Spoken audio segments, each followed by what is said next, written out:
আসসালামু আলাইকুম। হারুন রহমান ফেসবুক এবং ইউটিউব আইডি থেকে আপনাদের স্বাগতম। আর মাত্র ২ দিন পরেই নালিতাবাড়ী উপজেলা পরিষদের ভোট গ্রহণ অনুষ্ঠিত হবে। তাই এই মুহূর্তে প্রচার প্রচারণার তুঙ্গে সকল প্রার্থী প্রচার প্রচারণা চালাচ্ছে। কিন্তু আপনাদের আগেই বলেছিলাম একজন প্রার্থী জনবিচ্ছিন্ন হয়ে তিনি বিভিন্ন সময় বিভিন্ন অবৈধভাবে নির্বাচনী আচরণবিধি ভেঙে প্রচার প্রচারণা চালাচ্ছেন। ঠিক তেমনিভাবে আজকে যখন নালিতাবাড়ীতে তিনি আচরণবিধি লঙ্ঘন করে খাবার বিতরণ করে ভোটারদের কাছে ভোট প্রার্থনা করার জন্য একটি কর্মযজ্ঞ পরিচালনা করছিলেন, ঠিক সে সময় নির্বাহী ম্যাজিস্ট্রেট উপস্থিত হয়ে সেখান থেকে প্রস্তুতকৃত গরুর মাংসের ৪ ডেস্কি বিরিয়ানি জব্দ করেছেন।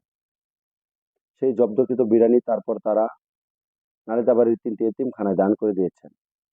এ থেকে বোঝা যায় নালিতাবাড়িতে তারা কতটুকু দেউলিয়া হয়ে গেছে, জনবিচ্ছিন্ন হয়ে গেছে। যখন তারা জনগণের কাছ থেকে দূরে সরে গিয়েছে, তখন তারা অর্থ বলেন আর খাদ্য বলেন সেগুলোকে বিতরণ করে অবৈধ টাকার সেই সব খাদ্য এবং টাকা বিতরণ করে ভোট প্রার্থনা করছেন, যা বর্তমানে নালিতাবাড়ির এক টক অফ দ্য টাউনে পরিণত হয়েছে। জব্দকৃত ৩ ডেস্কি খাবার নালিতাবাড়ির বিভিন্ন এতিমখানায় বিতরণ করা হয়েছে, যা খবরের শিরোনামে এসেছে। আমরা এখন আপনাদেরকে সেই খবরটি পড়ে শোনানোর জন্য একটু চেষ্টা করব। আমরা দেখতে পাচ্ছি আমাদের খবরের শিরোনামটি হচ্ছে শেরপুরের নালিতাবাড়িতে নির্বাচনী সভা থেকে বিরিয়ানি জব্দ। আমি খবরটি আপনাদের সামনে পড়ছি। খবরটিতে লেখা আছে, শেরপুরের নালিতাবাড়ী উপজেলা পরিষদ নির্বাচনে এক চেয়ারম্যান প্রার্থীর পথসভা থেকে বিরিয়ানি জব্দ করেছে ভ্রাম্যমাণ আদালত।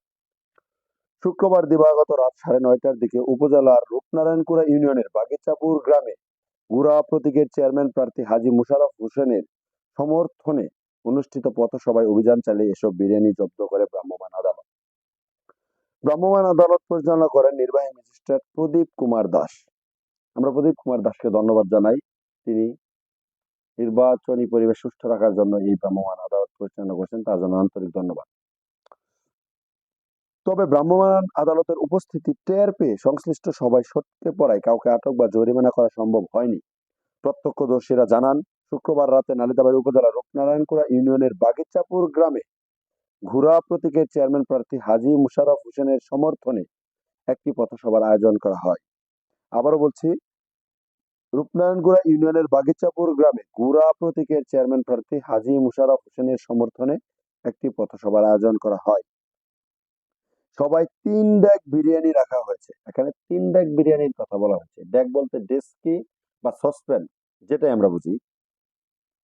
সবাই ৩ ডেক বিরিয়ানি রাখা হয়েছে এমন সংবাদের ভিত্তিতে ভ্রাম্যমাণ আদালত সেখানে গিয়ে অভিযান চালিয়ে ৩ ডেক বিরিয়ানি জব্দ করে। পরে জব্দকৃত বিরিয়ানি উপজেলা সদরে নিয়ে যান। তবে সভাস্থলে বিরিয়ানি রাখার কথা কোনো প্রার্থী বা সমর্থক স্বীকার করেন নাই। পরে ওই ইউনিয়নের চেয়ারম্যান মঞ্জুরুল হক মঞ্জু ভ্রাম্যমাণ আদালতের নির্বাহী ম্যাজিস্ট্রেটের নিকট তার ইউনিয়নে আর কখনো এই ধরনের কাজকর্ম হবে না মর্মে অঙ্গীকার প্রদান করেন। এই ব্যাপারে গুড়া প্রতীকের প্রার্থী হাজী মুহাম্মদ মুশারফ হোসেন জানান, আমি এ ব্যাপারে কিচ্ছু জানি না। আমি নির্বাচনী প্রচারণা শেষ করে বাসায় ফিরে এসেছি। নালিতাবাড়ী উপজেলা নির্বাহী কর্মকর্তা ইলিশা ইরিসিল ঘটনার সত্যতা নিশ্চিত করেছেন। তিনি ঘটনার সত্যতা নিশ্চিত করে বলেন, কার বিরিয়ানি তবে এর প্রমাণ না পাওয়ায় কারো বিরুদ্ধে জরিমানা করা সম্ভব হয়নি। ভ্রাম্যমাণ আদালতের উপস্থিতি টের পেয়ে তারা খাবার দাবার রেখে সব পালিয়ে গেছে। কার এটা আর সেখানে কোনো লোককে পাওয়া যায়নি। শেরপুরের অতিরিক্ত জেলা প্রশাসক ও রিটার্নিং অফিসার মুক্তাদিরুল আহমেদ বলেন, রূপনারায়ণপুরা ইউনিয়নের বাগিচাপুর গ্রামে ভোটারদের নিয়ে জমায়েত করে খাবার বিতরণ করা নির্বাচনী আচরণবিধি লঙ্ঘন করা হচ্ছে বলে আমাদের কাছে খবর আছে। পরে ভ্রাম্যমাণ আদালত সেখানে অভিযান চালালে ঘটনার সত্যতা পাওয়া যায়। তবে কেউ দোষ স্বীকার না করায় কারো বিরুদ্ধে শাস্তিমূলক ব্যবস্থা নেওয়া সম্ভব হয়নি। জব্দকৃত বিরিয়ানি স্থানীয় এতিমখানার এতিমদের মাঝে বিতরণ করা হয়েছে। আমি ধন্যবাদ জানাই এই নালিতাবাড়ী উপজেলা পরিষদ নির্বাচনের রিটার্নিং অফিসার জনাব মুক্তাদির আহমেদকে।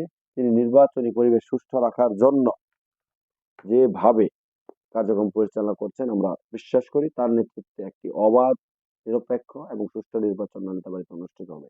আমরা চাই প্রশাসন কঠোর দায়িত্বের মাধ্যমে তাদের দায়িত্বকে একটু কষ্ট করে হলেও একটা সুষ্ঠু, অবাধ এবং নিরপেক্ষ নির্বাচন অনুষ্ঠিত হোক।